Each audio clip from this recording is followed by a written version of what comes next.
एक रोटी की कीमत। सर्दियों की एक यखबस्ता शाम थी। बाजार में रश कम था और लोग जल्दी जल्दी अपने घरों को जा रहे थे। एक छोटा सा बच्चा तकरीबन 10 साल का नंगे पांव पटे पुराने कपड़ों में एक तंदूर के पास खड़ा था। इसकी नजरें गर्म खुशबूदार रोटियों पर जिमी हुई थीं और उसकी आंखों में भूख का एक ऐसा दर्द था जो हर देखने वाले के दिल में छप सकता था। बेटा, रोटी चाहिए? तंदूर वाले ने नरमी से पूछा। बच्चे ने शर्म से नजरें झुका लें और आहिस्ता से कहा, मेरे पास पैसे नहीं हैं। तंदूर वाले ने मुस्कुराकर एक ताजा रोटी निकाली और बच्चे के हाथ में दे दी। बच्चा हैरान नजरों से इसे देखने लगा, जैसे यकीन न आ रहा हो कि किसी ने बगैर किसी शर्त के इसे खाने को दिया है। बेटा, जिंदगी में हमेशा याद रखना, भूखों को खाना खिलाना सबसे बड़ी नेकी है। बच्चा खुशी से रोटी लेकर भागा और एक सुनसान गिल्ली के कोने में जाकर बैठ गया। वहां इसकी मां एक पुरानी चादर में लिपटी कांप रही थी।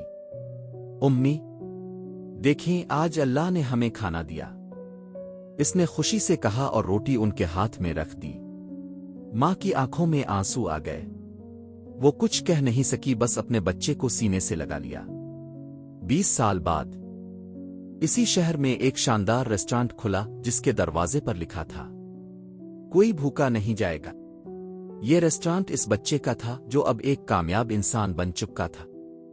इसका नाम रहीम था और उसकी पहचान थी मसीहा। एक दिन एक बूढ़ा शख्स रेस्टोरेंट के दरवाजे पर आया, कपड़े पुराने, चेहरे पर वक्त की लकीरें। जैसे ही रहीम ने इसे देखा, इसकी आंखों में पहचान की चमक आई। चचा, आपको याद है? आपने एक दिन मुझे एक रोटी दी थी। आज मैं जहां भी हूं इसी एक रोटी की वजह से हूं। बूढ़े की आंखों में आंसू आ गए और उसने रहीम को गले लगा लिया। बेटा, मैंने तुम्हें एक रोटी दी थी, तुमने तो हजारों को खाने का इंतजाम कर दिया। नेकी का एक छोटा सा अमल भी किसी की जिंदगी बदल सकता है।